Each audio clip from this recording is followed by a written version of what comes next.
excellent presentation. So, Jasmine, come on up.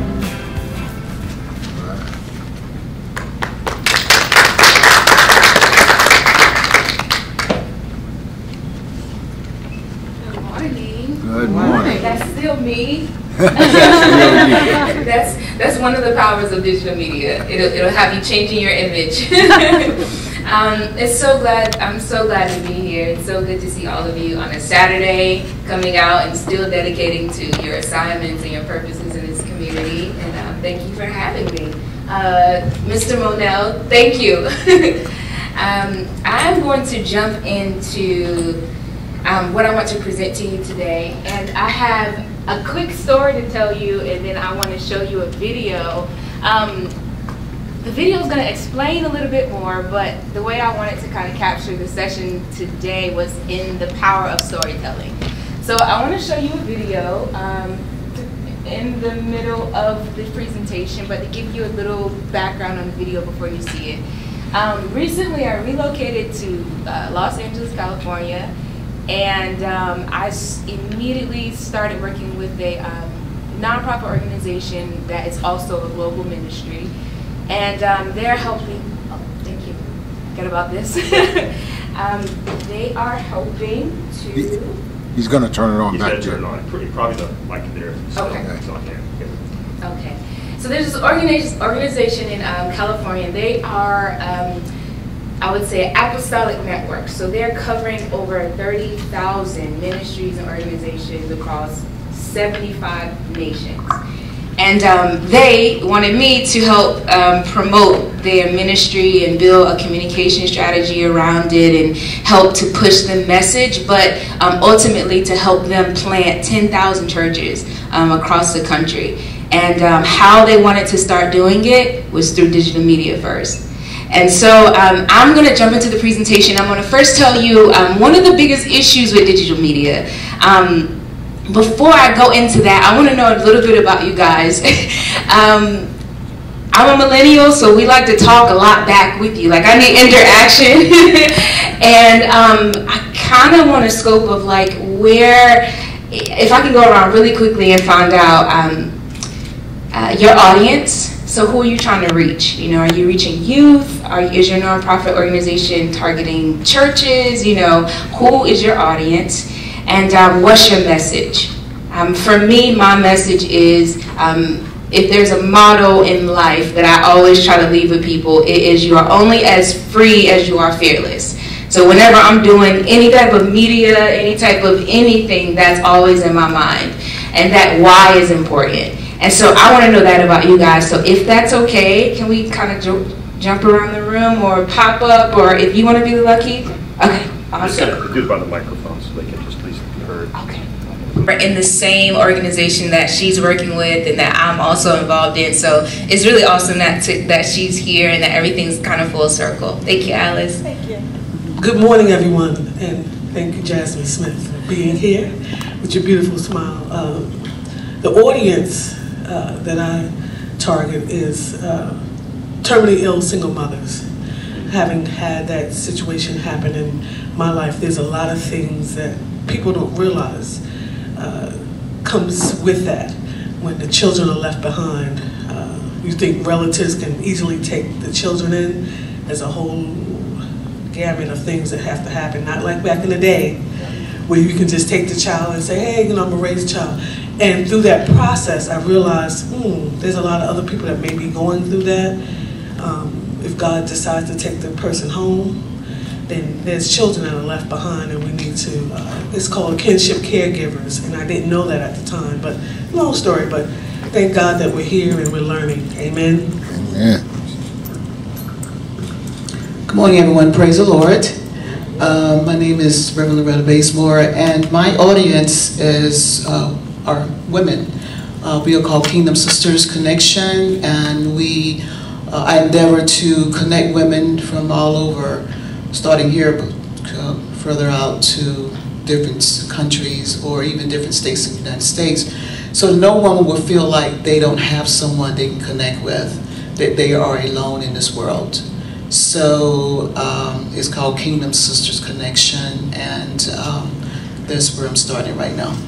You said the keyword connect. And I'm gonna come back here. Good morning. My name is Jonette, and I'm from the National Coalition of 100 Black Women, Tidewater Chapter. We advocate for women of color and young girls. We have a mentoring program, and our advocacy is in the areas of socioeconomic, education, and health. Okay. Go back that way. Yes. Just going to alternate once you go. Okay, Jill Reese with True Fount Wellness, registered nurse nutritional therapy practitioner. I've got a private pay private practice out of Gloucester serving across the country, but from that, because of my recovery from my own, as it was called, incurable disability, a lot of intellectual property is coming through that 15 years plus my professional career, which was very successful before, which is going to go into a separate structure to protect that intellectual property.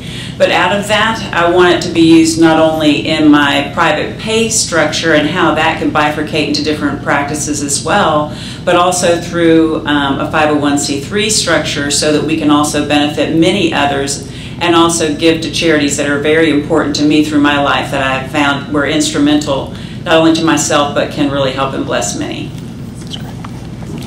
Hi, my name is Monica Williams, and I am here looking to start a nonprofit organization, preferably after-school program. Not 100% sure, but just trying to find a way to do something. The first step. I hope it's okay if I stand. Hi everyone. Hello. And just happened to have found out about this event, I think a few days ago, 2 days ago. My name is Lillian Binglow, and I've been a part of a lot of organizations that struggled with finances, nonprofits, churches, bad planning, and depending on those funds that are supposed to be coming in, and sometimes when they don't come in, you have a lot of vendors not being paid, bills not being paid. So my audience is everybody in here and other nonprofit organizations and churches.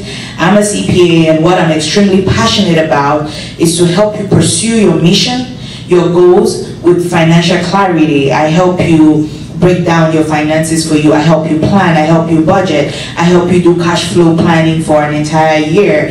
I help you really see that big picture so you can grow, you can be sustainable, you can pursue those opportunities when they present themselves, instead of seeing opportunities and thinking, oh, this is a great opportunity, but we can't go after it. So it's everybody here, it's more nonprofits out there, churches. That's who I really want to connect with, because I believe in everyone's mission. If God gave it to you, you better believe He wants you to take it to the biggest length, as big as you can take it. So I want to help you with that. Thank you. Good morning. My name is Karina Jones. I want to start my own nonprofit with mentoring kids with mental health. I'm currently a counselor now, in-home counselor. Next year will be like 10 years for me. And I realized that when we discharge the kids, they have nowhere else to go. So, and insurances now are being like really strict on the community mental health. So I want to be able to open up a mentor program for the kids who have mental health issues so they can be able to transfer, and we'll still be able to follow them until we feel that they're like mentally stable to go into our communities. So that's my focus. Roger Spears, Spears Consulting Group. We're actually not a nonprofit. We help small and medium businesses see and understand their data. So we're all about analytics. And I'm just here because we were approached by some nonprofits to assist them with their analytics and their data strategies. So I'm just here looking at the structure of nonprofits and compliance requirements, and just basically doing research before we help them out. Good morning, my name is Nicola Smith. I'm in the process of starting a nonprofit for single parents to not only empower, network, and connect them, but to also change the lives of their children.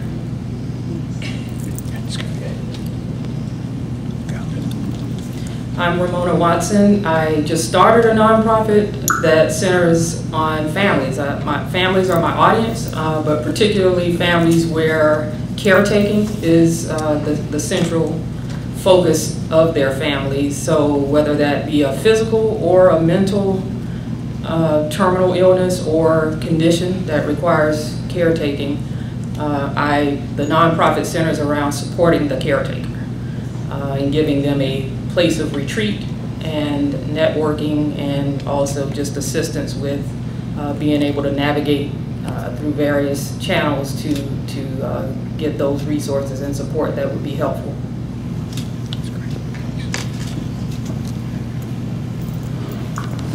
Good morning, everyone. My name is Amanda Lloyd, and I'm the director of the Academy for Nonprofit Excellence at Tidewater Community College. And we are the regional resource for training and development for nonprofits. And I'm here to just see what everybody else is, the latest trends and needs in the nonprofit community, so we can continue to provide the best services through Tidewater Community College through a Certificate of Nonprofit Management. Thank you. Good morning, my name is Danielle Jones. I'm actually one of the presenters today. I am here as I'm the behind the scenes person who works in the county. I actually work for TCC. I'm the financial manager for foundations. So I'm excited to be here, excited to share information with all of you. My passion is nonprofit management, so whatever I can do to help empower nonprofits, religious organizations, that's what I pretty much set out to do. Good morning. Good morning. My name is Antoine Hines. I'm the president and CEO of Veterans Homefront, in which we are a homeless and hurting organization helping veterans throughout the U.S. So our target audience is active duty military veterans, as well as our community, because we try to actually, in veteran homelessness, we try to actually reduce the number of veteran suicides, but we also are looking for our community to be welcoming of our active duty as they transition out and have all the different resources of all these different organizations to help them along the way.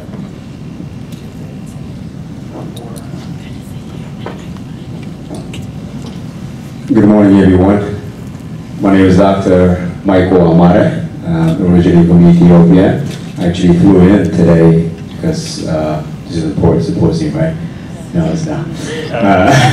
I live across the street. My practice in Virginia Beach, right across Mount Trashmore. I help people live healthier by allowing the nervous system to work properly. I am the only one here as a vendor. We help people live healthier by eliminating their physical need or physical limitation. That could be lower back pain, neck pain, all sort of problems they have. We can help them naturally without medication or surgery. So later on, if you stop by, I'll give you some information as far as health and wellness, and look forward to talking to you. Thank you for having me. Does anybody?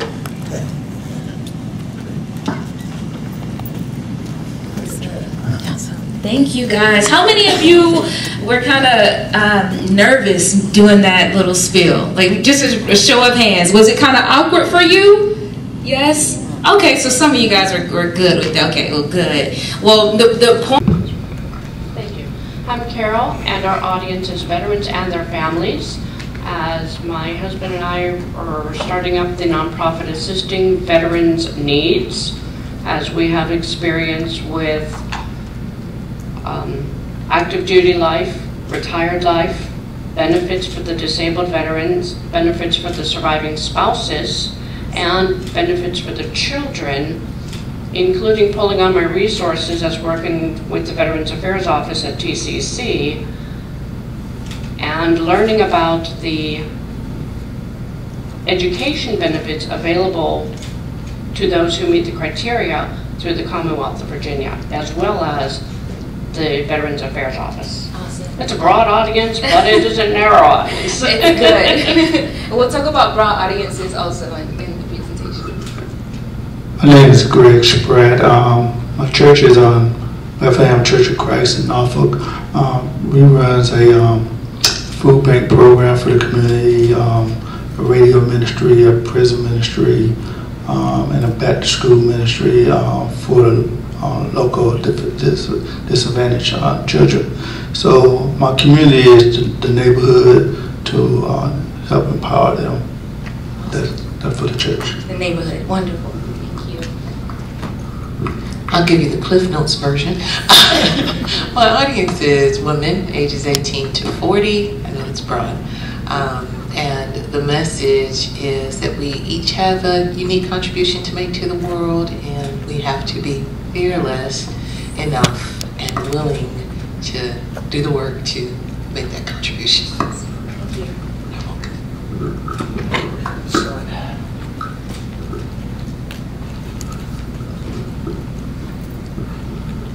Good morning, everyone. I work with Women Up as well as Ladies of Distinction. We cover student, young ladies and students from elementary school to high school, and also looking to cover girls in college. One of our main goals is to make sure that young ladies are equipped with the potential to follow their dreams. We're trying to build positive self-esteem in young girls and to teach them ways to better be prepared to be a lady in the world.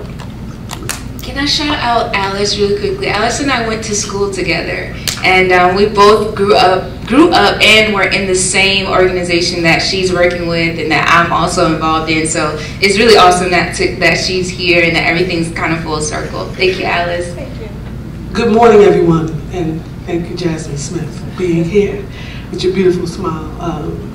The audience that I target is terminally ill single mothers. Having had that situation happen in my life, there's a lot of things that people don't realize comes with that. When the children are left behind, you think relatives can easily take the children in.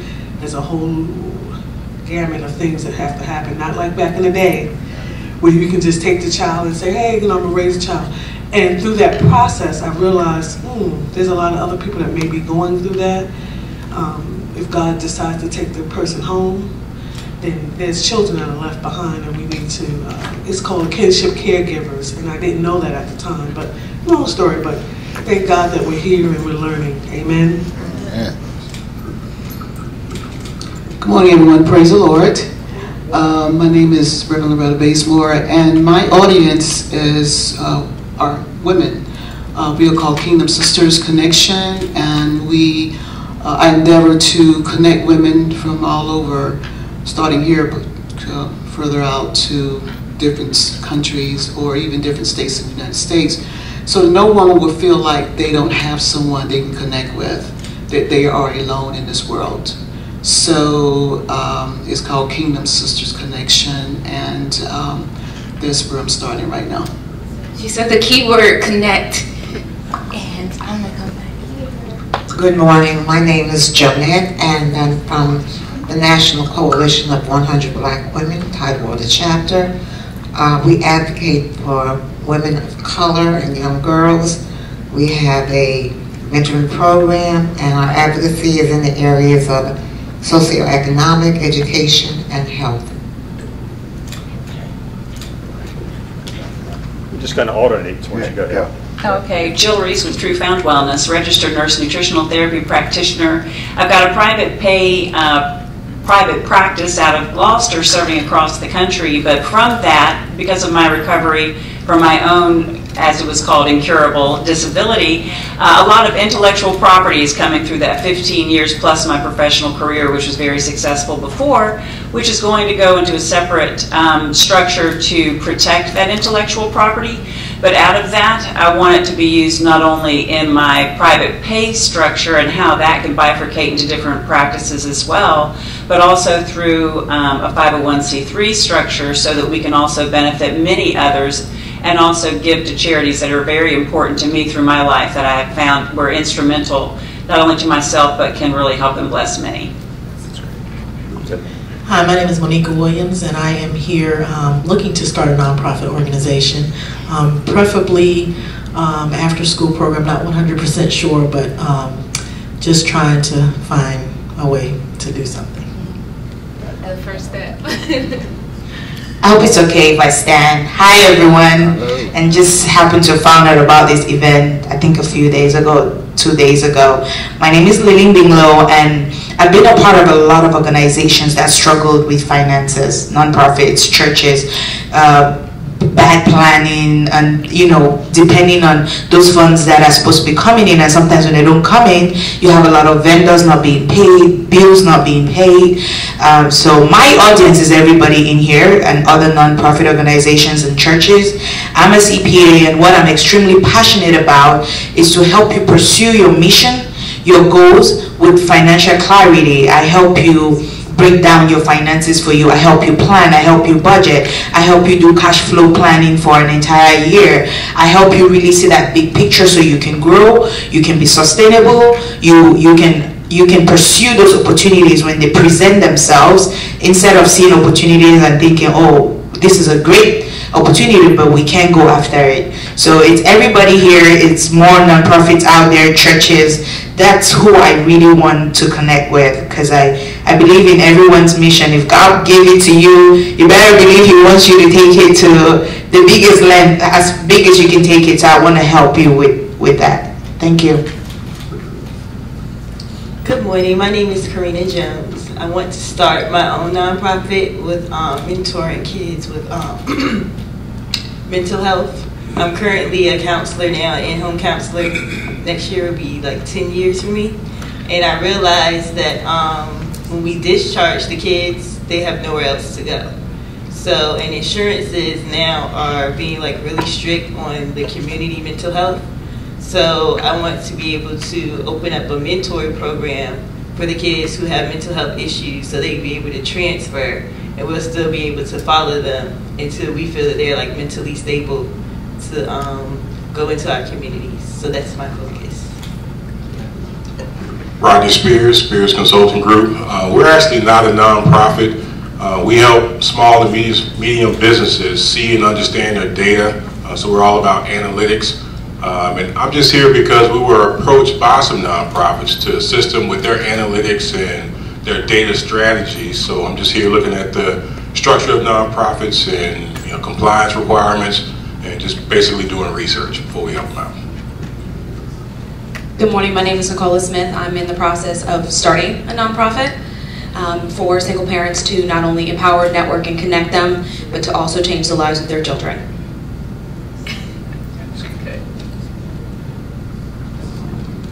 I'm Ramona Watson. I just started a nonprofit that centers on families. My families are my audience, but particularly families where caretaking is the central focus of their families. So whether that be a physical or a mental terminal illness or condition that requires caretaking, the nonprofit centers around supporting the caretaker and giving them a place of retreat and networking, and also just assistance with being able to navigate through various channels to get those resources and support that would be helpful.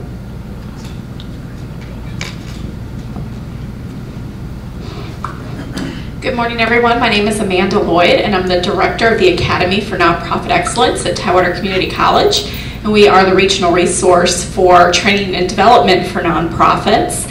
And I'm here to just see what everybody else is, the latest trends and needs in the nonprofit community, so we can continue to provide the best services through Tidewater Community College through a certificate of nonprofit management. Thank you. Good morning, my name is Danielle Jones. I'm actually one of the presenters today. I am here as I'm the behind the scenes person who works in accounting. I actually work for TCC. I'm the financial manager for foundations. So I'm excited to be here, excited to share information with all of you. My passion is nonprofit management, so whatever I can do to help empower nonprofits, religious organizations, that's what I pretty much set out to do. Good morning. Good morning. My name is Antoine Hines. I'm the president and CEO of Veterans Homefront, in which we are a homeless and hurting organization helping veterans throughout the U.S. So our target audience is active duty military veterans, as well as our community, because we try to actually, in veteran homelessness, we try to actually reduce the number of veteran suicides, but we also are looking for our community to be welcoming of our active duty as they transition out and have all the different resources of all these different organizations that help them along the way.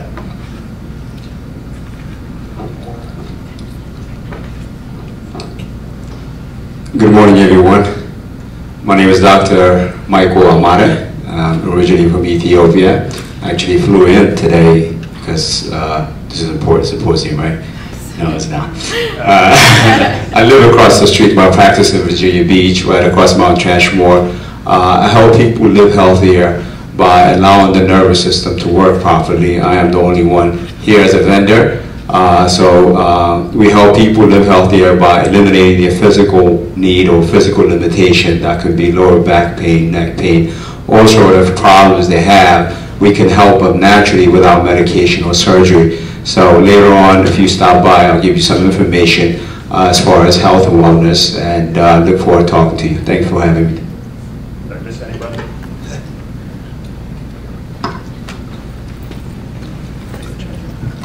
Thank you guys. How many of you were kind of nervous doing that little spiel? Like just a show of hands. Was it kind of awkward for you? Yes? Okay, so some of you guys were good with that. Okay, well, good. Well, the point, or a part of the point of this presentation is for you to become comfortable telling your story and sharing your message. Exactly, elevator speech. Dr. Robertson, that's the technical term, that's the media marketing term, the elevator speech. You guys are familiar with that, right? Yes, of course. I'm going to jump into the power of media, and he read my bio. I think you guys know enough about me at this point. We're going to run through visual storytelling, digital marketing strategies, and strategic brand partnerships. Does that sound familiar to any of you? Kind of. I see some nods. Okay. Well, it's going to be super simple. Social media, digital media can be very overwhelming. I'm sure I see a lot of phones, so I'm sure most of you are on social media. Everyone that has like a nonprofit or organization, from a show of hands, is your organization on social media today? Oh man, that's so disappointing. That's 4. Wow, okay. I'll show you why that's important. One of the first things that I want to highlight is the potential of digital media and the power of it. Digital media helps us to tell powerful stories on our platforms, which are our phones, our computers, the platforms of Facebook, Instagram, Twitter, all of the social media accounts that you can imagine. All of those are platforms. Digital media allows us and helps us to tell those stories that you guys just told, those elevator pitches, to do it all day, every day, consistently, so that your organizations, your ministries are consistently having engagement and activity. And even if you aren't in every room of the people that you need to kind of reach, or the sales that you need to make, the fundraising events, the networking, you can't be in all of those places at one time, but social media, digital media allows you to be in all of those places at one time. So the potential of social media, digital media is extremely powerful because it gives us the power to impact and transform culture.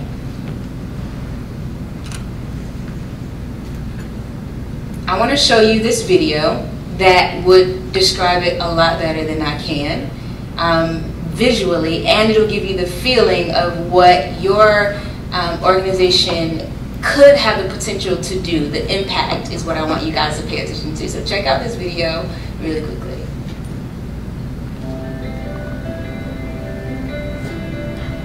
Right now we're out here feeding people, we're clothing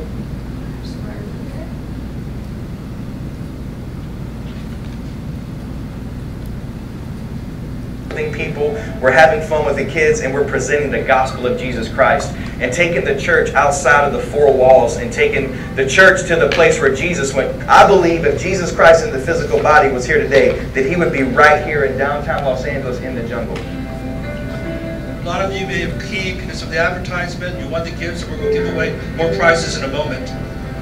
But I don't want you to leave here without giving your heart to Jesus Christ.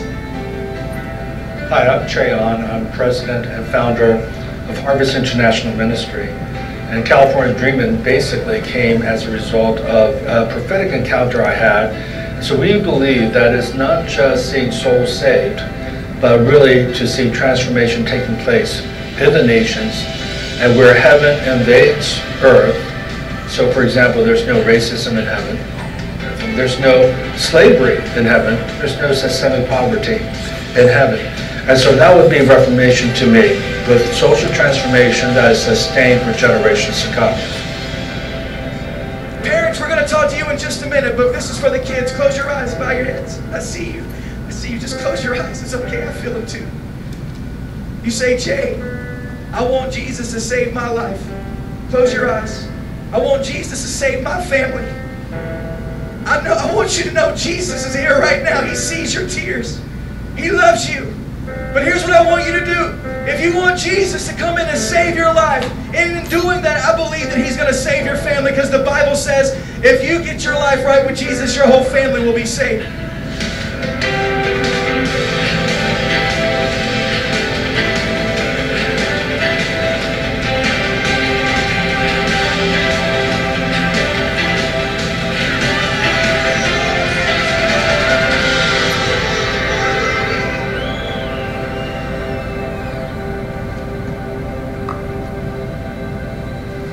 That is California Dreamin'.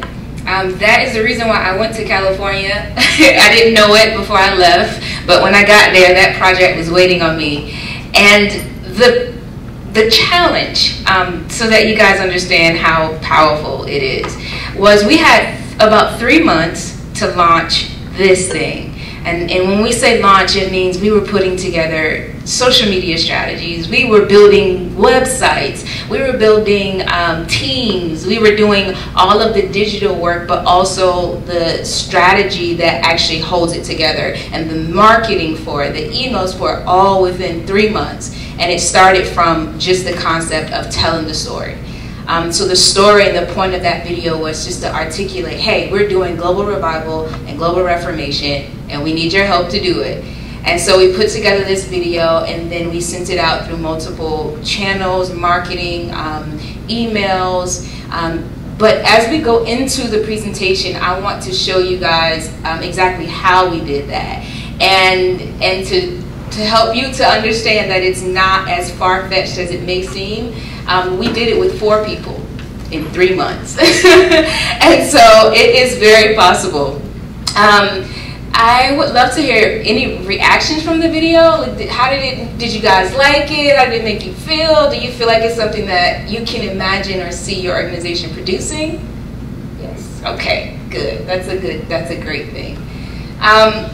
So this is the potential of visual storytelling, and the goals for this campaign was to grow the online following, to gain donor support and fundraising, which was probably the biggest goal, and then also to invite people to join the movement and volunteer. To grow the online followers, we did a couple of different things, but one of the things was targeting, target marketing. Another thing was brand ambassadorship. One of the gentlemen in the videos, actually multiple of the gentlemen in the video that did the interviews, they are what you would call brand ambassadors. So those are the people that have the most social media influence, but that's because they have social influence. So Cheon is a global speaker, preacher, teacher in the apostolic realm of ministry in California. He oversees thousands of ministries across the world. So he's like a father in the ministry. He has a brand, right? So he alone has about 40,000 followers on Facebook. I'm getting ahead of the presentation, but he has about 12,000, 20,000 on Instagram. Altogether, that's about 60,000 people that just Papa Che alone reaches on social media. So with one tweet, one button from your phone, you could reach millions of people every day. You naturally we don't have the capacity to do that, especially not in Virginia. It's not even 60,000 people here. But it's a very powerful tool, and I just want you guys just to see the process that we kind of took just to produce that in a short amount of time. We're going to head over to some of the problems with social media. We get news 24/7 now. Did anybody notice that? When technology picked up, it went from just getting 9 o'clock news, 9 p.m. news, to 24/7 at your fingertips news. So this is one of the leading causes, scientifically proven, for depression and suicide and low self-esteem in a lot of young adults for many different reasons. Social media suicide is a new thing. There's Facebook Live videos of young people, older, seasoned people, just out of the weight of the context, or I would say the landscape of social media, just kind of losing hope. I personally, as a leader of organization, feel obligated to take some type of authority in social media, right? So if I have 5,000 followers, that means that's at least 5,000 chances to deliver a good message, a powerful story, and they not take their lives that day. I was on my way here, I was going to LAX, my Uber driver is talking about just everything that is going on in life, and he goes, it's just so much going on, I just want to drive to the bridge and jump over. First of all, he was my Uber driver, so I wanted to just say pull over. But I had to do two things actually in that moment. And a lot of you are probably going to be like, you did that? I turned on my recorder on my phone, and I pressed record, and I just started to document where he was going with his story while we were in the car. And I don't know what I'm going to use it for, if I'll ever use it, but it was a moment, and I was like, just listen, because he's talking, and he's telling you an issue right now that you probably could, you may have the answer to. So I just recorded the moment, and I just wanted to document it. And by the time we got to the airport, he got out of the car, and I was like, I just prayed for him. That was the most immediate solution. We're going to pray, okay? Because you're not jumping off a bridge today. So even though the videos, I'm not posting our conversation, anything like that, it's just the power of having that device in that moment to record the moment and what was going on, our conversation, and this person processing, and it started off talking about media. And so it's just such a powerful tool that if you listen to the conversations that your children, your nieces, your nephews, your coworkers are having on these phones, you'll realize that it's something that may need your attention.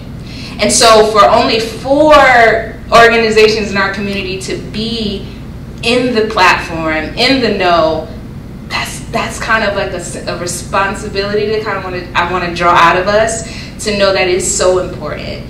And so not just for getting our messages out, but also for just knowing how to connect again. Okay, so that's the problem of social media, digital media.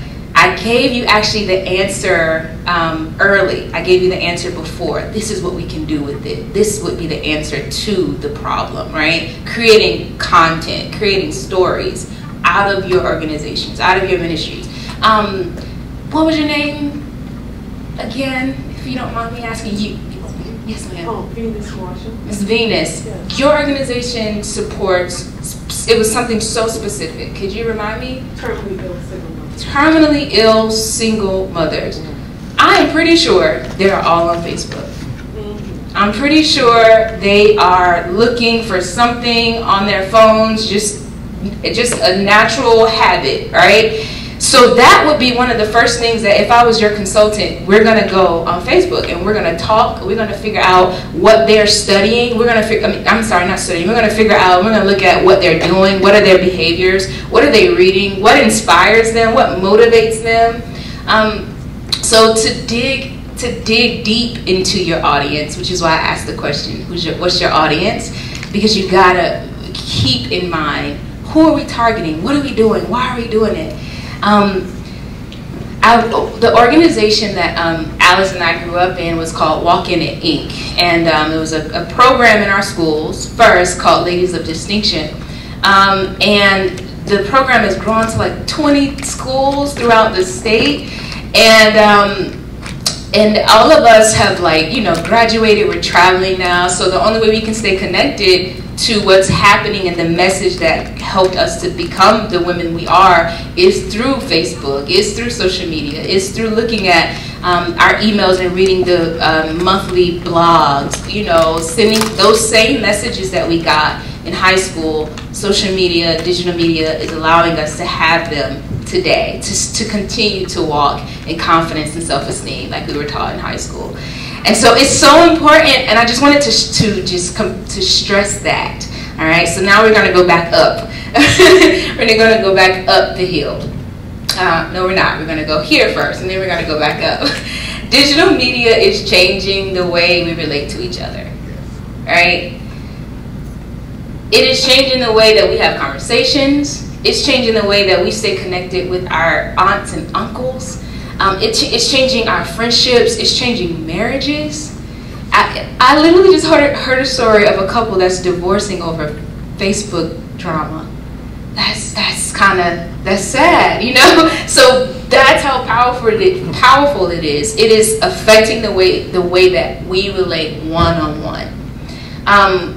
Like I said, it is a cause of a lot of suicide, a lot of depression, a lot of declines in industries. The music industry, the movie, television industry, government, certain laws are all affected by the trends on social media.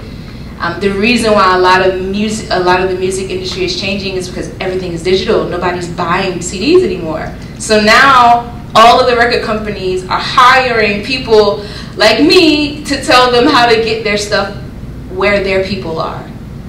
I wish they would hire me today.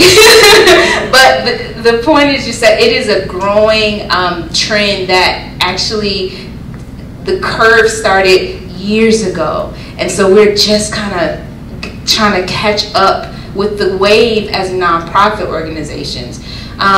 The community, our impact in the community is so important. But when we can't reach people in other communities that we want to get to, we know now the best way to do it. So I want to show, I'm going to show a small clip of this video just because I believe we got a little lost on time, but I want to show an expert who studied this way longer than I have just tell you a little bit more about we know that engagement with social media and our cell phones releases a chemical called dopamine. That's why when you get a text, it feels good, right? So, you know, we've all had it when you're feeling a little bit down or feeling a bit lonely, and so you send out 10 texts to 10 friends, you know, hi, hi, hi, hi, hi. Because it feels good when you get a response, right? Right? It's why we count the likes. It's why we go back 10 times to see if my Instagram is growing slower. Did I do something wrong? Do they not like me anymore? Right? The trauma for young kids to be unfriended, right? Because we know when you get it, you get a hit of dopamine, which feels good. It's why we like it. It's why we keep going back to it. Dopamine is the exact same chemical that makes us feel good when we smoke, when we drink, and when we gamble. In other words, it's highly, highly addictive, right? We have age restrictions on smoking, gambling, and alcohol, and we have no age restrictions on social media and cell phones, which is the equivalent of opening up the liquor cabinet and saying to our teenagers, hey, by the way, this adolescence thing, if it gets you down. But that's basically what's happening. That's basically what's happening, right? That's basically what happened. You have an entire generation that has access to an addictive, numbing chemical called dopamine through social media and cell phones as they're going through the high stress of adolescence. Why? Right? What's happening is because we're allowing unfettered access to these dopamine-producing devices and media, basically it's becoming hardwired. And what we're seeing is as they grow older, too many kids don't know how to form deep, meaningful relationships. Their words, not mine. They will admit that many of their friendships are superficial. They will admit that their friends, that they don't count on their friends, they don't rely on their friends, they have fun with their friends. But they also know that their friends will cancel on them if something better comes along. Deep, meaningful relationships are not there because they never practice the skill set, and worse, they don't have the coping mechanisms to deal with stress. So when significant stress starts to show up in their lives, they're not turning to a person, they're turning to a device, they're turning to social media, they're turning to these things which offer temporary relief. We know, the science is clear, we know that people who spend more time on Facebook suffer higher rates of depression than people who spend less time on Facebook, right? These things balanced. Alcohol is not bad, too much alcohol is bad. Gambling is fun, too much gambling is dangerous, right? There's nothing wrong with social media and cell phones. It's the imbalance, right? If you're sitting at dinner with your friends and you're texting somebody who's not there, that's a problem. That's an addiction. If you're sitting in a meeting with people you're supposed to be listening to and speaking, and you put your phone on the table, face up or face down, I don't care, that sends a subconscious message to the room that you're just not that important, right? That's what happens. And the fact that you cannot put it away is because you are addicted, right? If you wake up and you check your phone before you say good morning to your girlfriend, boyfriend, or spouse, you have an addiction. And like all addiction, in time, it'll destroy relationships, it'll cost time, and it'll cost money, and it'll make your life worse. How does that make us feel? Kind of like, I wanted to be more involved after I saw that. Yeah. Even after starting a media company, I was like, wait a minute now. So my first step was to deactivate my Facebook account. And I know that might be like counterproductive, but I think I personally started to feel the effects of Facebook depression. And I'm like, what is going on?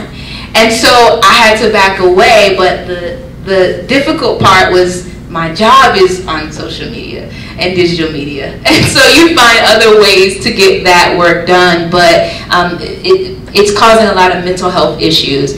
The spiritual side of that is that the Lord says we have to occupy the land. And right now, social media is a land. Right now, digital media, it's a land, it's a platform.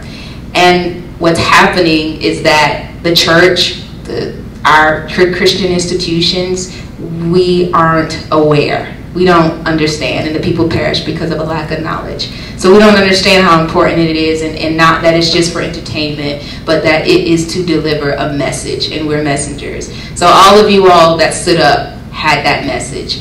And so this was just something I was like, man, this is so powerful, so I definitely wanted to share that.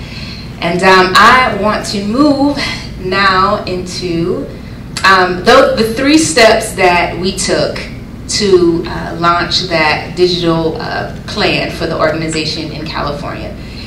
Let me tell you a little bit again, just to refresh your memory on the organization. They brought me in and they were like, we need to launch this church planting movement in 3 months. And you have 3 people on your team. and a limited amount of resources. So we just pulled together strategies, pulled together plans, and just went for it. And these were the steps that we took. The first step, and let me stop right here. Does anyone have questions so far? No. You can pop in at any time. It's totally okay. The first step was to produce quality content. Promotional videos, Facebook Live shows, short Instagram clips, all of that is content. Documenting your events, documenting when you have a seminar, documenting when you are at a school just speaking to kids, documenting when you go to a clinic and speak with your residents. So whenever you're doing what you're doing, just making sure that it's documented. Today, for example, my brother is here and he's documenting today just so that I can have this to share with other people, just to take the message even further. For example, I don't know if he's on Facebook. Are you on Facebook Live? Okay.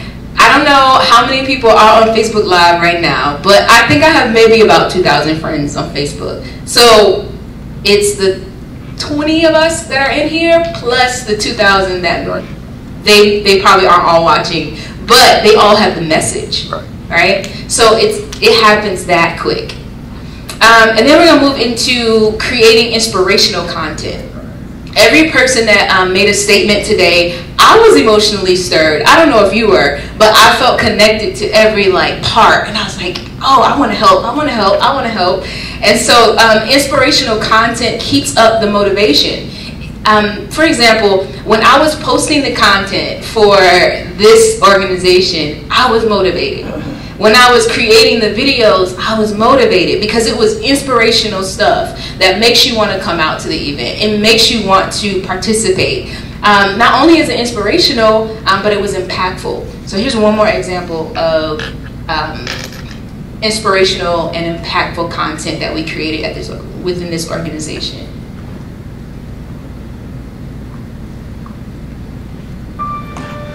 We have to make a difference. God will change culture through popular culture because the prophetic has caused something to happen when a report has changed and it's available. You've got a realm of increased miracles, signs, and wonders.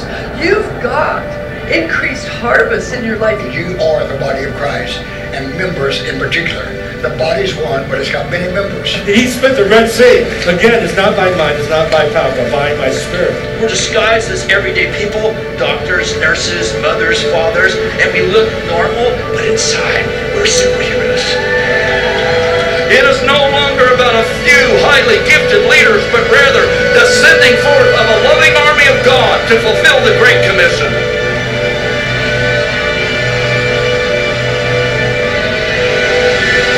Hallelujah, hallelujah, hallelujah, because this is a new season. I said this is a new season. Why don't you stand up right now?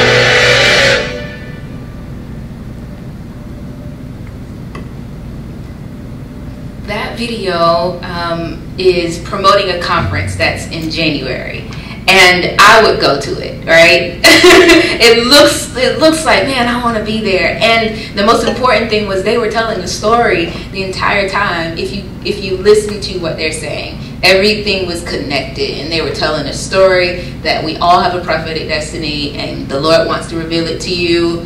But come to the conference so that we can help you hear from Him. So it is all connected, but it's connected to the heart and being able to kind of hit that trigger, and your audience, your people get connected to that message, and that's the thing that keeps them coming back. It's not always just the things that we're doing in the community. It's really what we're saying and why we're doing it. And so that was just a good reminder. These are social media posts that we posted throughout the launch of California Dreaming. Pastors in the community doing what this is real action shot. I wanted to draw your attention to the caption. I know you may not be able to read it, but I'll just read it for you. It's this Dreamfest report. Dreamfest LA was such an incredible time, and the HIM church plant that followed now is meeting regularly. Thank you, Pastor Irwin, for your dedication and for joining the movement. We will make Jesus famous and turn the hearts of California back to the Lord. Hashtag family, hashtag church plant, hashtag Jesus, hashtag let's do this. So that is one example of how you can also tell the story visually, but not in video format. Just simply with the picture. One image, one message. That's it. All right. This is another example of creative things that you can do. We did countdown graphics to kind of count down the days to the event, to the Dreamfest. Just to clarify, Dreamfest is the actual event. California Dreaming was the name of the movement. Another example.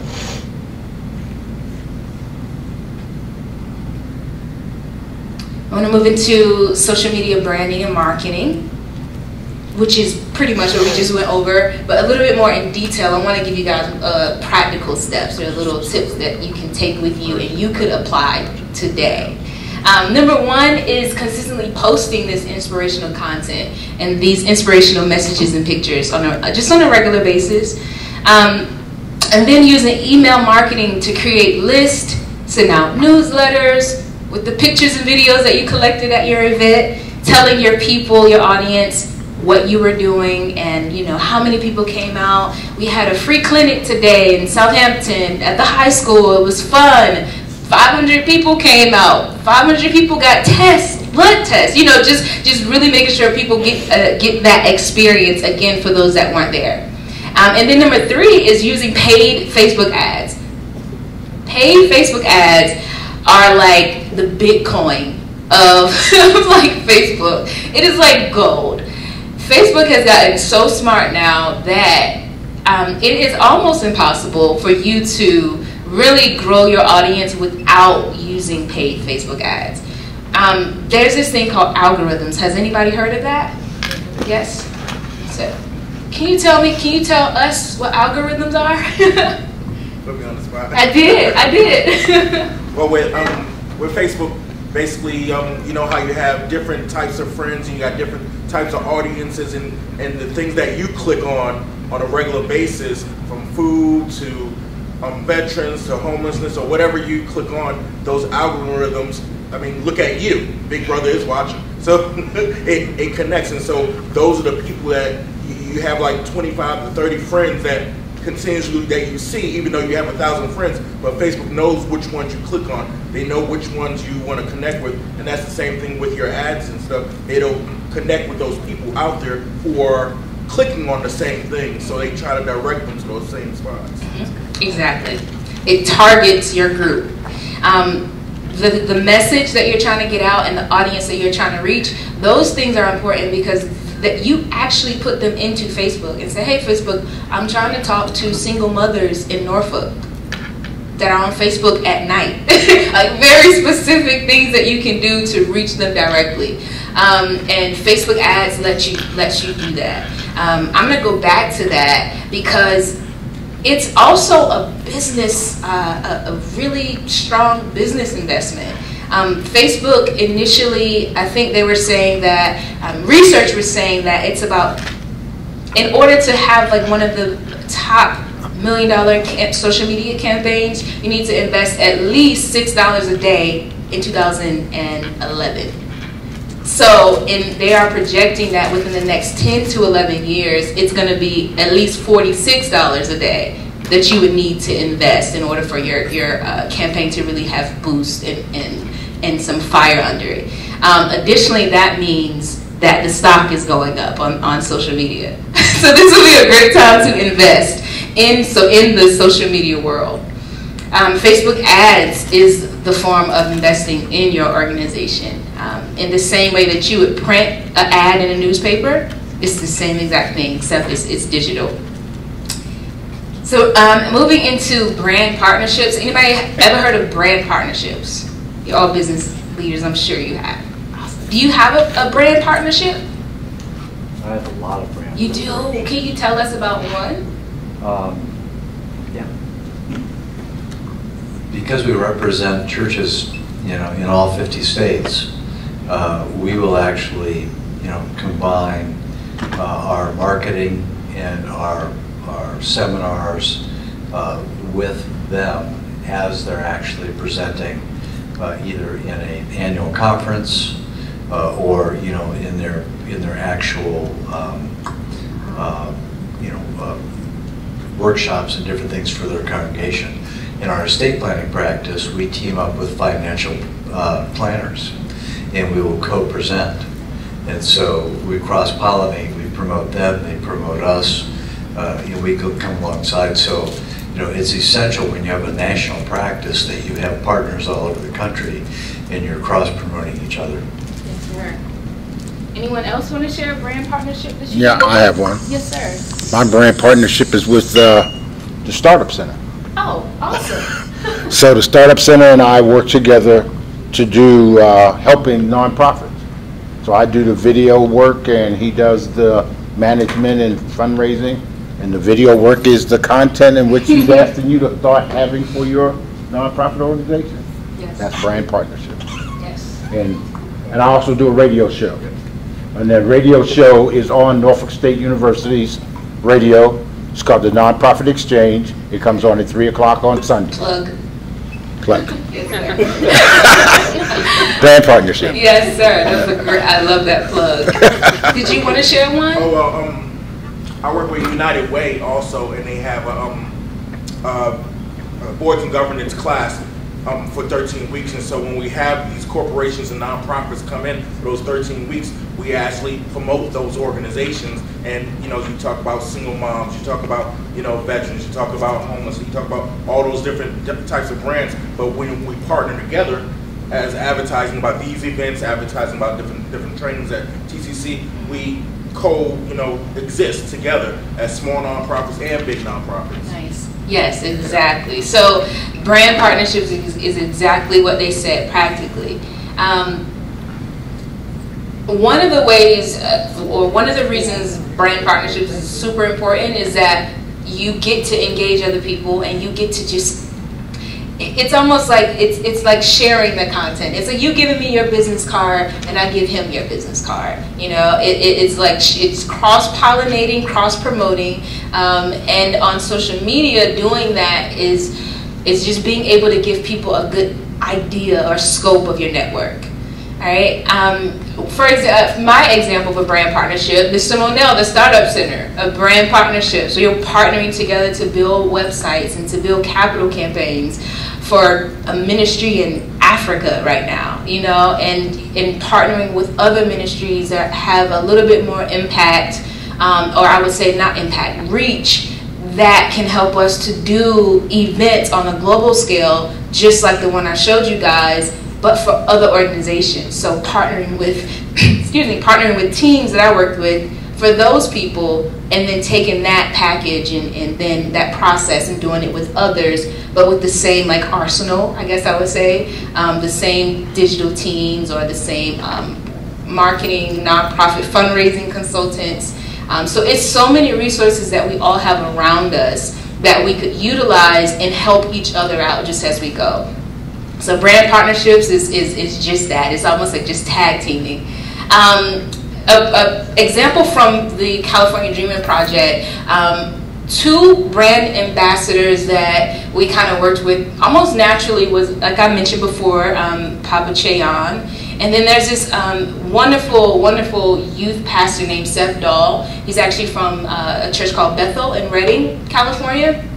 And he was their youth minister children's minister for the longest time, and he recently moved to Los Angeles, and now he was partnering with our organization to help, yes ma'am, to help push that image. You know, as I'm sitting here, you say consumer work influences and brands, and the greatest brand partnership we all should have in here is Jesus. Absolutely. So as I'm sitting here watching this, without the influence of him, Facebook can't hear you. Oh, it's okay. Facebook, it's okay. God hears.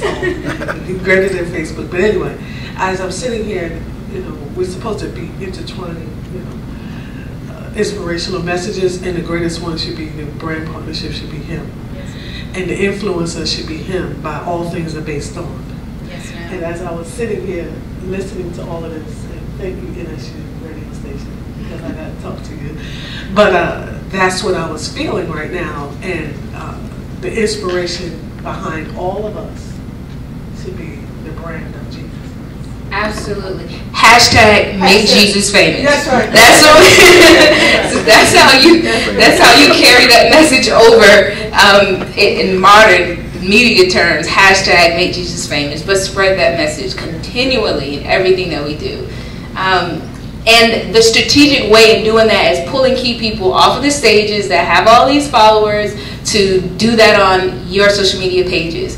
There's people that have literally made a living off of just promoting other people's content. They have Mr. Roberts notebooks. You can take my picture, you can find these on drroberts.com, and you can get your, you know, they literally do this all day and night, and they make millions of dollars and become overnight stars or sensations or marketing experts just because they took it and did it and put it on Facebook, and they had the courage to just believe that it was, you know, something that people would be interested in. So that was a brand partnership just right there. And the cross promotion we mentioned before, but using these relationships to support one another, asking your friends to share your posts, to forward your emails that you send out, sharing your friends' posts, doing unto others as you want done to you. And these are just closer looks to just see. You see here his influence, 43,000 followers. Social media, 12,000 followers. And then this is I want to go back to this one. But this image here, if you guys can see, this is an example of cross promotion. This was not our event, but this is another organization that I just got involved with. It is an organization called Hollywood Arise, and it's a prayer movement that they're doing in California, just praying for the industry and trying to reclaim it for Christ. They aren't doing the same thing that California Dreaming is doing, but it's the same audience. They're trying to do the same thing in a certain way, but it's two separate organizations, brands, images. And they decided to share their post so that people can come to their event just off of the California Instagram page, California Dreaming Instagram page. So that's one example of how you can cross-promote. If you have an event coming up, Alice, you have an event coming up, actually. She has an event coming up, actually. And, so I would reshare, I would repost, her flyers saying she's going to be speaking and doing Woman Up. So just sharing each other's messages. And then the last thing is jumping into the results of what happened when we did that video. What happened when we posted on social media every day and scheduled it and did email campaigns. Well, there are three things that I would definitely love to share with you. The first thing was that thousands of people were reached, number one. There's this setting in your Facebook settings, there's an option to see your reach and to see your engagement. Your reach is how many people possibly could have the opportunity to hear your message or see your post or watch your video. That means it was just on their timeline. So being able to just reach people is a really powerful thing. And then other than thousands of people being reached physically and online, over 600 souls were saved throughout this movement. So we did an event in San Diego and Oxnard and in LA, and throughout those three events, the number may not be specifically accurate, but at least about 600 souls, I believe, were saved from that event. That started with just a promo video, so that's a super powerful thing to me. And over 50,000 in gifts and donations. People were bringing bikes, toys, money.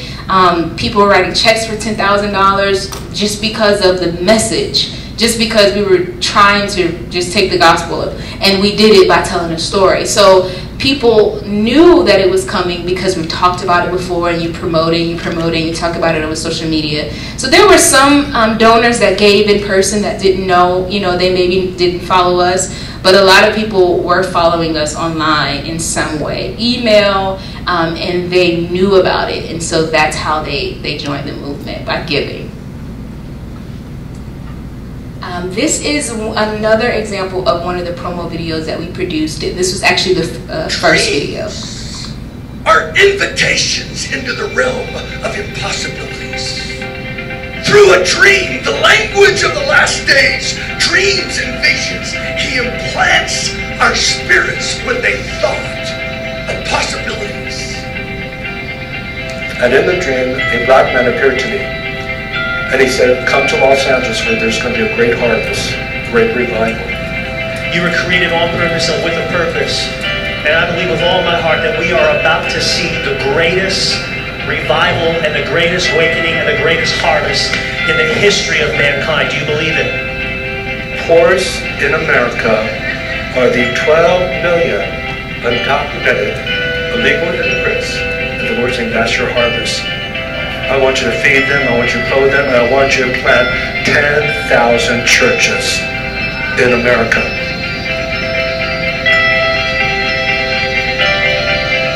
How many of you have been so filled with the Holy Spirit, so filled with His power, His grace, His mercy, His kindness, His goodness, all the things that He gives us, the goodness of the Father, you're so filled with Him that you can't help but overflow to those around you. Blessed, happy is the Lord your God who delighted in you. And He put you on a throne. He put you in a place of influence. He put you in a place where people actually look to you as the best example they know of one who loves God. And He put you there. And He trusted you in that position because He loves the people of God. And He trusted you with that faith. For that reason, He made you king. He made you royalty. Put you in the position where others will recognize what you have. It is true for every person in this room. Using favor for the sake of others is how we translate revival into a public setting. Did anybody catch any brand partnerships in there? So the voice that you just heard is a speaker by the name of Bill Johnson. He's actually the founder of that organization, Bethel, right? He and Pastor Cheon are really great friends. So it's just a matter of, hey, we need to use your voice. Can we use it? Yeah. And just like that, Pastor Bill Johnson has a huge global impact, you know, so it's just utilizing their resources and being okay with your sphere of influence, you know, just being okay with what you have, using that and then allowing that to just grow. And also not being afraid to take the risk. Not being afraid to, yes sir, go ahead. I just wanted to let everybody see that last video really contradicts this whole thing about the problems with social media, because they're all dealt with people actually hugging and talking and being with each other. That's what most nonprofits do. It helps people. And that's what you need to show in your video, the people that you've helped.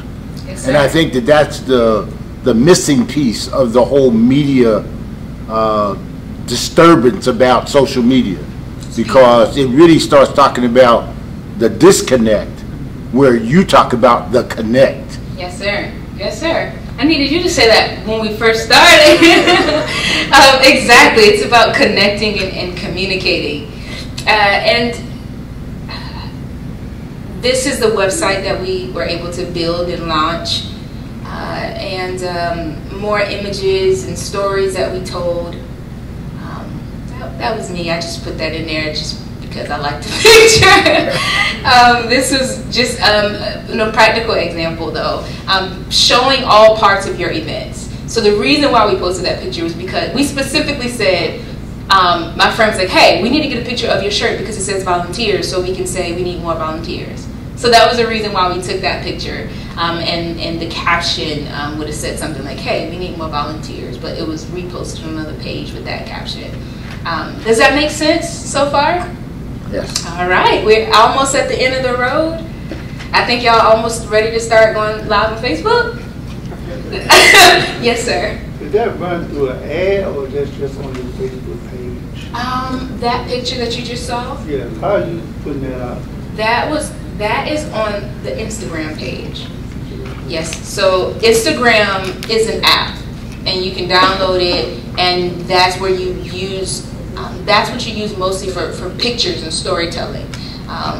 And then I can clarify, since you asked that question as well, Facebook is usually the platform that I would say most adults from the age of about 30 to 60, that's like the target group. That's like the core group on Facebook. Professionals within that age group are on LinkedIn.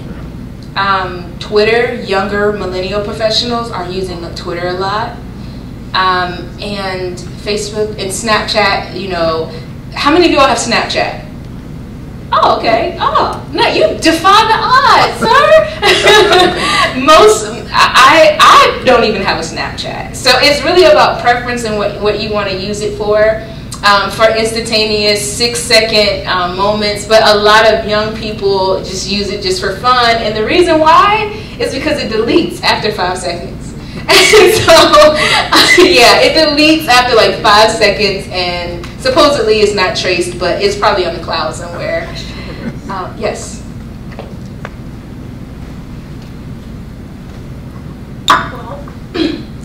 Why talking about social media, I also wanted to add this component. I have a background in child protective services, work with law enforcement a lot. One of the things that we did was, in order for us to also know the people that we were serving, we were able to go to their social media, see what their posts are, their pictures. I mean, in order for you nowadays to know somebody, go on their social media. That's where the message is. So as a social worker, you know, the kids that we serve, we went on social media, and actually there's no law against that as long as they put it out there. Well, there are, however, you have the ability to go to a client's social media, see what they're posting. I mean, kids that were run away, they have somehow posted a selfie or liked something, and there's a geotag that tells you where they are, or the pictures that are taken, it has that geotag that tells your location. So social media is not only a tool for you to sell your business or for you to make yourself known to others. However, it is also a way for you to address things that really matters in the life of people that you're targeting. So it is really essential to educate yourself on this different social media platform that we have, and it has done a remarkable job for me as an individual. I've been able to reach people abroad. However, it helps you to know what is right in front of you and how to address it. So good. Thank you. Being able to, it'll say, hey, you can't use this song because you don't own the song. But there's ways around it where you can say in the post, I don't own this content. So they won't try to notify, they will notify the artist, but they won't try to revoke your privileges of posting that when you disclaim, when you post that disclaimer. And then liability, I would say that the liability is being responsible for what you post. Being responsible to know that a lot of employers, as Alice mentioned, are looking at your Facebook pages and your Instagram pages first before a job interview. I'd like to just add on the back of that. Yes. You know, if you're going to use somebody's image, we have a right to privacy. And so in order to be able to use somebody's image in a public forum, you have to have their permission. And so there's you know, active permission, and then there's also you know, kind of a general understanding. If you're at a public meeting and you know there are thousands of people there, and you show a crowd shot, and you happen to be in the crowd shot, as long as it's not your face up close, probably going to be okay. But in our church services, or if you're going to video something like we're doing today, if she was going to use this crowd here on her particular website, she should be getting a release from each one of us saying, you're about ready to enter a forum, we're doing taping today, the images might end up being used, and so you can do just a passive type of an admission where basically you put a sign up and say, by entering in here, you're giving your permission, you know, or you can actually get releases from folks. And the closer you get to minors, and the closer you get to, you know, that particular space, you definitely need to get specific releases to be able to use people's images and photographs of who they are. Thank you. Thank you. That was so helpful. That's why we need lawyers. And I'll add to that, when we have event with our student, we send home a permission slip. Or when they register to be a part of our organization, we made that clear from the very beginning to avoid any of those issues. There's even jobs that'll have you fill out release forms when you come in, just media, like if someone's taking pictures at work. So the grounds sometimes are covered. And you've given permission before you knew it for your face to be used. I'm going to go over these tools, and then we're going to wrap up. Yes, sir. Comments on that. I want to just kind of mention this. I was in New York about 2 years ago. They had invited me to a big function, and actually both sides were there. You know, the right and the left. You had Al Sharpton there. You had the president of MSNBC there, and you had a prominent attorney there named Sandy Rubenstein. He's the guy that was suing New York NYPD for $40 million, $50 million. I mean, he's the top guy, one of the top guys up there. So I knew him personally, so we were talking. I said, hey, let's take a picture, a selfie. We did, laughing, take the selfie. Then he turns around and looked at me and said, you don't have no rights to put that selfie on social media without my permission. Wow. But that's okay, it's a picture, you're my friend. Yeah. That was it. Yeah. Because he understood that having him and I in the selfie together, prominent attorney, guess how many likes I'm going to get, how many followers I might get. And nowadays, your likes, what you wanted to do if you're in a for-profit world, you want to transform it into ching-ching, right? Yes. Marketing expert? Yes. Digital marketing? So that's one experience. So On top of that, I want to ask you a question for the nonprofit world dealing with their clients. We do know that nonprofit world, you have to do a lot of reporting of your clients, who you're servicing, and so forth and so on. When it comes to video, video and social media, what would you recommend in terms of video reporting, social media reporting of your work and your activities in terms of nonprofit and the digital marketing world? Yes, so there's a couple of things you can do. One, for example, I'm helping a nonprofit organization launch globally right now. So they're trying to plant their organization in Cape Town, South Africa at the moment. We've already created the strategy. The video content of documenting the clients that they are serving comes in, one, through testimonials. So we just sent out a request for video testimonials. Which is a really cool tip for you all to throw video testimonials from your clients or people that you've helped or people that you've impacted or touched in your organization. Post them on your social media pages, post them on your websites.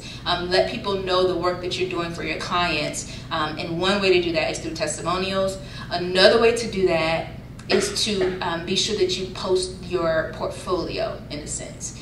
So if remind me of your name and your organization again. Carol, Assisting Veterans Needs. So Ms. Carol, if Ms. Carol wanted to talk about her clients or the people that she serviced, then she would probably do an interview with them. And they would have a conversation about, hey, how has my service helped you and assisted you while you were, in transition from the military? Or, very specific questions to kind of get into that person's story and tell that story on social media. Because that's the thing that will connect that veteran story will connect to another veteran story. Is anybody a veteran in the room? Look at that. So that person's story would connect to his story, and he would share that, and it just goes on and on. But that's a specific example. Even though that's not a client, it is a person that that organization reaches. So video testimonials written, and then just sharing the work that you're doing by allowing the people that you're touching to tell their stories. Does that answer the question? Awesome.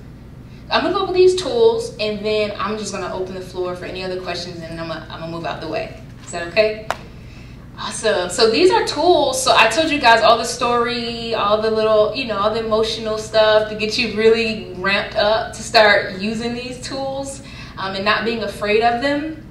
But these are the practical ways. I'm giving it away. But these literally are the tools that we use to build that campaign, okay? We used basic video production tools like Adobe Suite, right? Tweet $20 a month, download it, find somebody, let them watch YouTube videos, figure out how to use it, and then let them start editing your videos and following you with their phones. If you can't afford a video editor, there's interns at colleges like Regent. That was one of the first things that I did because I was just getting out of college, and I was like, they're not going to listen to me. They're not going to want to do what I want them to do. But interns are hungry, and they're fed off of incentives. So a lot of them need to build their portfolios and build their resumes. And one way they can do that is by interning at your organization in their skill set. So Adobe Creative Suite, we shot most of them with Canon cameras between 700 all the way up. So the really, really fancy videos, that camera was roughly around a $4,000 value, all right? But you don't have to do all of that. You can shoot some wonderful videos with a $500 iPhone. You should do the $1,000 version. Do the new iPhone. No, I'm just kidding, but the new iPhones really are shooting, they're all competing. They're all getting so much better with the video quality. So you don't always have to necessarily buy that equipment unless you're ready to just vamp it and give it to some professionals or people that really want to learn that tool. And then there's email automation. So you can schedule emails weekly, monthly, daily to your clients, patients, whoever you're trying to reach, and you can constantly send them updates, send them invites, send them tools and tips how to recover from just getting out of rehab, or how to recover from being a veteran, or I'm just coming home from war. What is my life like now? I'm a caretaker. What do I do? So people are asking questions, and they're going to social media for the answers. So if we can send them to the answers before they try to go look for them, then we're ahead of the curve. And one way to do that is through email automation. And one example is MailChimp. Online giving for the fundraisers is huge. PushPay is an app. PayPal is an app. These apps help with online giving. You can use Swipe on the go. You can get a chip, and you can take payments and donations wherever you are, which is actually very good, because let's say you're in an elevator and you're giving your pitch. Someone's like, oh my God, I love your organization. I want to invest $15,000 today. And okay, here you go, sir. The swipe is there. You never know, right? And then there's social media scheduling, where you can automate your scheduling also, and you can use Hootsuite and Buffer for that. And then there's Facebook ads, as I mentioned. In Facebook, if you look for a tool that says Facebook Ads Manager, then you can find all that you need for the Facebook ads section. Alrighty, well, any other, yes, sir. YouTube. Tell me. YouTube. Tell me what the social media trend is for YouTube at this point. YouTube shows. Yes, sir. Television shows are going on YouTube now. So you have full $1 million movie budgets for YouTube. And so it's people that are investing in that. And you have commercials, ads. You know those ads that are annoying that keep popping up in your video? People pay money for that to happen. And so it's so many tools and resources to use that for, but YouTube is mainly used for video marketing, video content marketing. So you having promotional content, you having training videos that you need to distribute, having tips on law and media, being able to distribute that. A lot of coaches, leadership coaches, executive coaches are promoting their business and getting more clients off of YouTube series, Facebook shows. So YouTube is still a very powerful source. And it is still, the last time I checked, it was still the leading video channel. So there's YouTube and there's Vimeo. Right. Vimeo is used mostly for documentary style videos. So a lot of indie, if you want to tell a 50-minute story, you might want to tell it on Vimeo, because a lot of the storytellers are on Vimeo. Yes, sir. So with your launch in California, and with all the different types of social media platforms, was there one that you utilized or you strategized on more than the other? That is a great question. I did, and I would say right now it's been Instagram. Everybody's been kind of running to Instagram. Yeah. Yes, ma'am. Do you find that the different regions, East Coast, West Coast, fluctuate in the preferences? That is I've never had that question before. I've never thought about that before. But I would be making up something, because I don't have a statistic for that. But what's your gut tell you? My gut tells me yes, because it's certain industries in certain areas. So, for example, if I was doing this session in California right now, I would say that because it's such an advanced city in Los Angeles, then a lot more people are way more active. So that would be my gut answer. Yeah. So the East Coast is not as, how you say, relevant or doing as much with this whole social media. This area, our Virginia area, not so much. If you go up to DC, right. That is almost like the digital capital. Right. So DC is major with digital media influence, right? and then LA, and then Atlanta. So major industry cities are, you know, their digital influence has to be up to par because they're producing the content and they need to utilize it. So that would be my answer for that one. So Virginia needs to Virginia, yeah, we have some work to do. We have so many organizations we need to promote. Yes, ma'am. Where would we go to research our local region usage to make the decision on which platform to focus on first, second, third? For your region. Yes. I would recommend going to Facebook first. And in Facebook, when you go to set up an ad, if you go to your Facebook Ads Manager, it gives you the options for your location. And when you select your location, you can select age ranges, occupation, I believe is an option, but you can get really specific. So literally just go in and start doing it. And then they ask all the questions that you're asking. They ask it back so that they help you answer it. Does that make sense? Yes. So Facebook Ads Manager, I would go there first. Yes, sir. What second? What second? Yeah. Google. Okay. I know that's kind of seems backwards, but the only reason why I say that is because Facebook is constantly, their algorithms are constantly always changing based on how many new members, new users are logging on. So it's always evolving to me, and I feel like I have a more specific reach or direct marketing when I go that route. We're going to allow one more question, and then we're going to do a wrap. One more question. Yes, sir. Also, there's a way that you can use through the Facebook ads where you can link your Instagram and your Facebook together so that it will actually broadcast on both platforms. Yes. All right. Yep. So how do you do that? Through Facebook, through the Facebook Ad Manager. Okay. Yes. Here's one with the lady in the back there. Yes. So, my question is really one of those concerns I always have, and for me, I love being in the background. I've worked in a lot of organizations, but I love being in the background. I do too. And I want to be able to help people. I want to be able to help organizations. And it's kind of like my story, but I don't want to be in the face of it. And a lot of times when I talk to people, the first thing is, well, it's your story, you have to put it out there. I have no social media account whatsoever.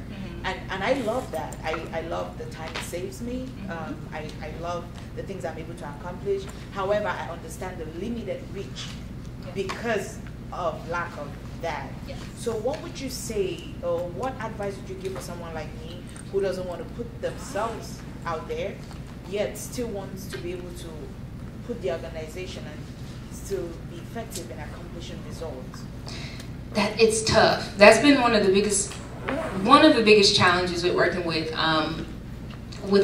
introverts like myself who don't want to necessarily be out front, but you want to push the brand of your organization or your ministry. It's tough because the people connect to people, and so they need to connect to your face and your voice and your values.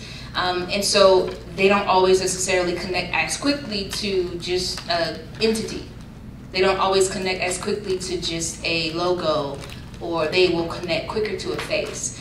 So that's the difficulty in that. But what I suggest is defining that. So what I've had to help people do is separate your personal brand from your organizational brand, and then create a strategy on how to merge the two in some way. So, for example, even if you aren't in front of the camera, some way finding a way to be involved so that people can begin to connect to you, because that's what really builds that loyalty, depending on your field. And so the first step would be just to kind of create a distinction for yourself, and then figure out what you're comfortable doing, and just starting with that first. So I highly suggest and I push for that face of the company or the organization. But if that's not possible, then you would just tell the best stories possible as an organization. So pull in other faces that you trust, right? So does that make sense? You said that's fair? I mean, it's kind of what I've heard before. Yeah. It's fair. I was watching helpful. Yes, I was watching a video just last night, and they asked that question, and the answer was just be an extrovert. The answer was just be more social. But I know that that's not always the easy answer. But that is one of the ways. But the other way would be to really just to tell a even better story as an organization and pull in your other key people that are okay with being in front of the camera. Thank you. And just, did you have your hand up? Did you, Ms. Smith? Okay, good. Well, first of all, I just want to say thank you. Let's give Jasmine a round of applause. That is awesome. I just want to add a couple things, from a professorial perspective and doing research in this area. Jasmine is really on target. There's 3 types of return on investment that you need to communicate. Now, the first is what we call cognitive. In other words, how many people you're reaching. The second, though, is important, and that's what we call the affective or the emotional. And see, I was struck when each person got up and you told your story, like Jasmine said, there was passion, there was excitement. And you think about it, why did Jesus emphasize stories so much? Parables, because people remember that. And then the third, type of return on investment is through testimonies. Individual testimony. So you have to tell a story that says, this is the big picture. We talk about different parts of the brain. That's really kind of a misleading thing. But you need the numbers, but then you need to make those numbers come alive. And you do that through each one of you got up here, and I could tell you really believed in what you were talking about. And really, that's the basis of good speaking, right? It's not so much slickness. It's really about, is there an integrity in your heart? So I just want to encourage you with that. Well, again, this was a tremendous, both sessions this morning. And so what we're going to do here now, we're going to do a raffle. Are you ready to win something? This has been, I apologize, I'm going to try to get you a little more frequent breaks through this through the rest of the afternoon. We're going to do the raffle, and then after that, we're going to do lunch, and then we'll reconvene. So let's turn it back over to Caleb here. Thank you. Thank you so much. Mike? Okay.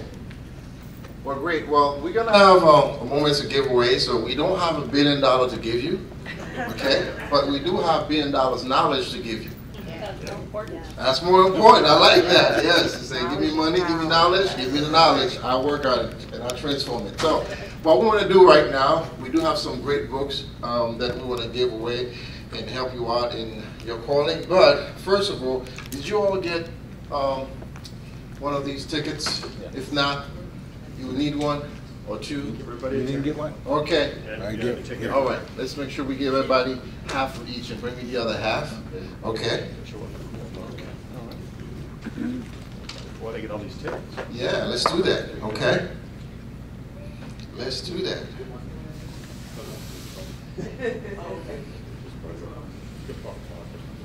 Oh, it's gonna be fun. Books. I love books. I tell folks all the time, if you're looking for me, go wait for me at the library or Barnes & Noble. You got one, didn't you? Yeah, you find me there. You won't get in. As a matter of fact, I am so proud of myself, right? I had this goal. Here you go. Okay, before this year is over, and I did. You know what it was? My New Year's resolution was to have a library card from all the 7 cities library. I got Newport News, Hampton, Virginia Beach, Norfolk, Chesapeake, Suffolk.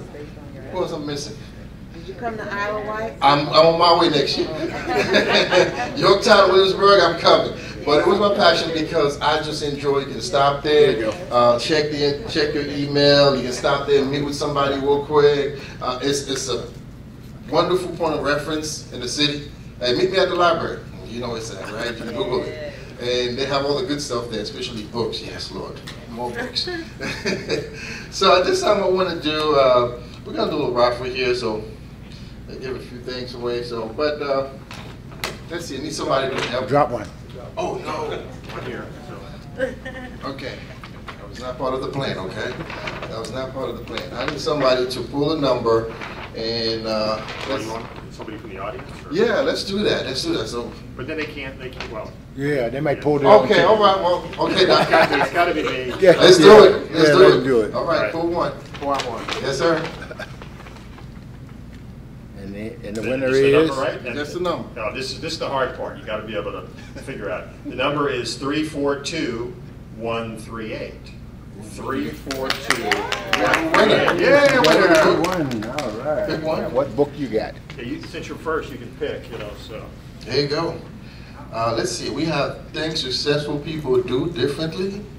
Wow. Stocking the deck. Good to great. The first one, that makes it easy. All right. Thank you. Thank you. And let's get another one out. All right. If you could post, I see David and Goliath up here. That's right. The Dakota Company. Let's go. Let's do this. 342137. 342137. Right. Come on in. Winner, the Cowboys. How many Cowboys friends we got in here? Let me see. Friends, fans. Okay. All right. Okay. All right. Small business for dummies. Great. Thank you.